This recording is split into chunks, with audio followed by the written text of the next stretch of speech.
네, 안녕하세요. 사고책방에서 40번째로 다루게 된 책은 박가분의 일베의 사상입니다. 조지 레이코프는 진보 정치의 몰락을 다룬 코끼리는 생각하지 마 라는 저서에서 프레임의 정치적 중요성을 이야기합니다. 그는 부자들의 이익을 옹호하는 보수 정당을 서민들이 지지하는 역설적인 현상에 대해 분석하면서 그것이 결국 프레임의 문제라고 요약해요. 책 제목이 시사하듯 코끼리는 생각하지 마! 라고 이야기해도 결국 코끼리를 생각하게 된다는 것처럼 보수파의 프레임을 공격하는 것이 역으로 그 프레임을 지속적으로 환기시킨 데 복무합니다. 그렇기 때문에 진보 정치가 자신만의 독자적인 도덕적 프레임을 구축하는 게 관건이라는 것이 저자의 결론이에요. 박가분 저자는 여기서 진보 정치가 지향해야 할 프레임에 대해 말할 생각은 없지만 기본적으로 레이코프의 요점을 최근 논란과 화제가 되고 있는 일간 베스트 저장소라는 커뮤니티에도 적용할 수 있다고 생각합니다. 일베는 국내 최대 유머 사이트인 동시에 뚜렷한 보수 우파의 정치 성향을 띤 인터넷 커뮤니티예요. 일베가 만들어낸 신조어와 유머 코드가 젊은이들 사이에서 확산되고 있는 데서 볼 수 있듯이 일베가 많은 네티즌들의 프레임을 지배하고 있다는 사실을 부정할 수 없습니다. 일베는 생각하지 말라는 암묵적인 금기를 깨고 일베의 사상을 내재적으로 사고해야 한다는 것이 이 책의 기본 노선이에요. 일베 유저들은 그들에게 반감을 가진 커뮤니티와 사람들에게 흔히 일베충이라는 경멸적 용어로 불리웁니다. 그러나 그들을 비인격화하거나 벌레 취급한다고 해서 일베와 같은 존재가 사라지지는 않을 것이에요. 일베는 예전에 인터넷에서 일어났던 집단적인 행동 양식과 근본적으로 다르며 새로운 젊은 우파의 탄생을 알리고 있어요. 일베 유저들의 집단 운동은 과거의 인터넷 커뮤니티들에 비해 더 은밀하고 교활하게 이루어집니다. 일베 유저들은 기성 정치권에 대항하여 적극적인 논쟁을 펼치기보다는 과거의 행적과 발언에서 논리적인 모순점들을 찾아내는 방식으로 그들을 저격합니다.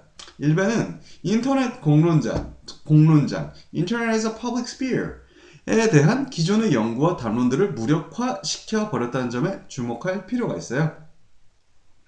인터넷 공론장이라는 용어는 인터넷에서의 이 의견 교환과 집단 행동을 이른바 시민사회에서 행해지는 의사소통 행위, 즉 공적인 숙의의 연장으로 보는 시각에 기초해 있어요. 일베는 본질적으로 유머 사이트이기 때문에 공론장을 성립시키는 합리적인 논증과 시민적 윤리 같은 것이 없습니다. 오늘날의 인터넷 환경은 더 이상 시민적 이성을 구현할 논객을 필요하지 않습니다. 일베에서는 이러한 인터넷 논객들의 비판이 아무런 매력도 권위도 갖지 않아요. 일베가 과거의 인터넷 문화와 이질적인 점은 그것이 국가와 사회로부터 인정을 더 이상 요구하지 않는다는 점이 있어요. 도리어 일베의 사상은 그러한 바깥으로 향한 인정투쟁과 그것에 기반을 둔 정치적 기획을 경멸하는 데서 성립합니다. 이것은 과거의 보수주의자들과 차별화되어요. 오늘날의 인터넷 네티즌들은 자신의 존재 방식이 한 인터넷 커뮤니티 안에서 무엇보다 다른 인터넷 커뮤니티와 SNS 세계 속에서 재미있고 기발한 것으로 인정받기를 원해요. 일베와 오늘의 유머 같은 다른 진보 성향의 커뮤니티 간의 관계에서 볼 수 있듯이 인터넷에서의 담론 투쟁은 커뮤니티 대 커뮤니티 간의 조롱을 주고받는 대립 구도로 흘러가고 있어요. 오늘날의 인터넷은 그 자체로 완결된 담론적 소우주를 이루고 있습니다. 일본의 사회 비평가 아즈마 히로키의 말대로 이러한 인터넷 환경은 동물화된 포스트 모던을 구현해요. 아즈마 히로키가 말한 동물화란 이성의 실종이나 인간성의 결여를 의미하는 것이 아니에요. 그것은 인간이 지닌 인정 욕구에서 초래된 방향성의 변화를 의미합니다. 히로키의 동물이란 국가와 시민사회의 역사적 현실 속에서 인정받고 싶어 하는 대신 인터넷 안에서 자족적인 상호 인정의 질서를 만들어 나가고 싶어 하는 인간을 의미해요. 국가와 사회라는 거대한 존재에 적극적으로 무언가를 요구하는 연약하고 재미없는 인간들을 철저하게 구축한 자립적인 세계를 만든 것, 나아가 세계를 동물화하라는 무조건 수행이 요구되는 명령이 바로 일베의 공격적인 유머 코드 배후에 있는 사상이라고 할 수 있겠습니다. 진보주의자들이 현실의 국가와 정치 사회에 대해 자신들에게도 심지어 불가능한 윤리적 이상을 요구하는 것은 실제의 국가 사회를 향하기보다는 오히려 은연중에 자기들끼리 자신의 급진성을 과시하고자 하는 것에 가깝습니다. 일베 유저들은 진보파들의 이러한 점을 아주 혐오합니다. 극혐이죠. 이 책은 저자가 한겨레 후기에 기고했던 일베의 사상이란 글에서 출발했어요. 일베에게도 나름의 사상적 의제, 아젠다가 있기 때문에 그것이 컬트 문화로 그치지 않고 그토록 많은 사람들에게 영향을 줄 수 있는 것이에요. 그런데 그것이 명확하게 보이지 않는 것은 그들이 사상적 입장이 아이러니, 역설에 기반을 두고 있기 때문이에요. 일베 유저들에게 윤리를 요구하기 위해서는 그들 자신을 자유로운 존재로, 즉 자율적인 사상에 입각한 존재로 간주해야 해요. 그래야만 그들에게 책임을 물을 수 있습니다.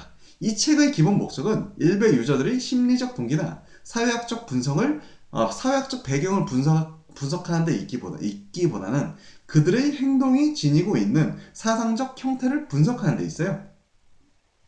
일베는 본질적으로 진보와 좌파의 증상입니다. 진보와 좌파의 존재 방식이 바뀌지 않는다면 일베 역시 사라지지 않을 것이에요. 일베는 과거 촛불 시위라는 정치적 이벤트가 개방한 공간 속에서 탄생했습니다. 그것이 보여진 급진성, 욕망의 정치, 자족적인 의견 표출 및 설명의 공간, 스스로도 진지하게 믿지 않는 윤리적 이상주의라는 바로 그 촛불 정신은 오늘날 일베의 반전된 형태로 계승되었어요. 2010년 개설하게 된 일간 베스트 저장소는 2012년을 전후해서 한국에서 가장 규모가 큰 유머 사이트로 성장했습니다. 일베는 본래 DC 인사이드의 야구 갤러리 야겔, 코미디 프로그램 갤러리 코겔, 정치사회 갤러리 정사겔 등지에서 만들어진 유머 자료들을 보관하기 위한 목적으로 만들어졌어요. 일간 베스트라는 커뮤니티 명칭도 매일 추천할 만한 유머 자료들을 소개한다는 취지에서 유래했습니다.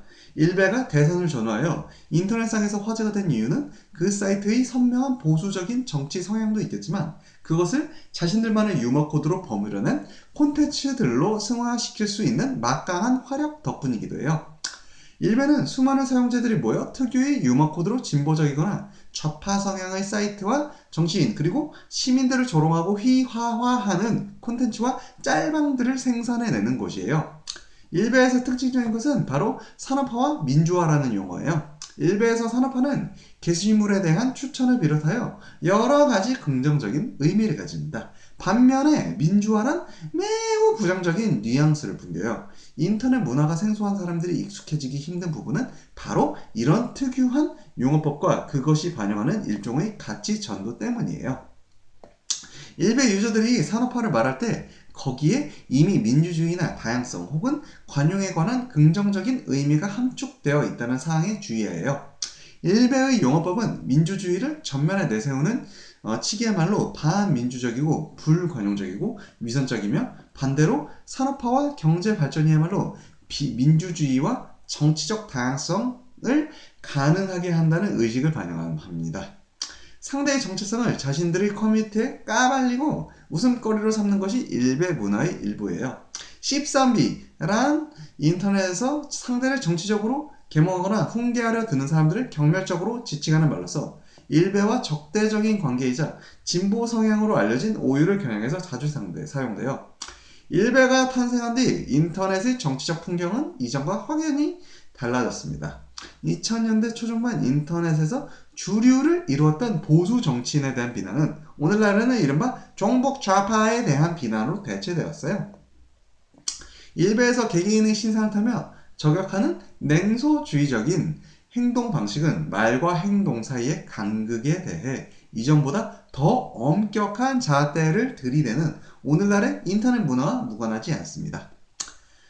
오늘날 일베에서 볼 수 있는 인터넷 문화 전쟁은 광우병 촛불 시위 때부터 본격화되었다고 해도 좋습니다.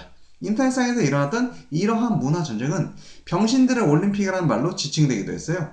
2006년 예능과 코미디 방송 프로그램을 주로 다루는 코미디 갤러리 코겔이 혜성처럼 등장했습니다. 그런데 이전까지만 해도 예능과 코미디 프로그램에 관심사가 한정되었던 갤러리에 수많은 외부 이용자들이 유입되자 코겔의 성격이 조금씩 변하기 시작했어요.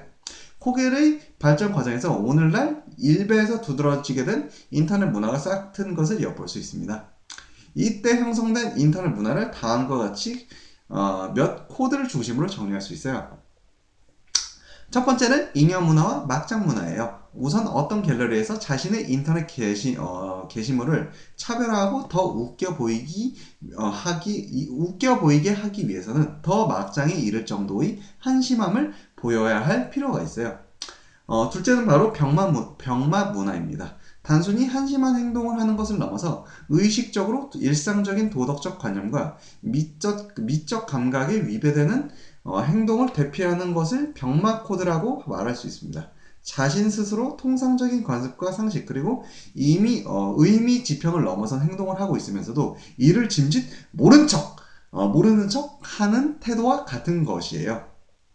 세 번째는 바로 관심병 문화입니다.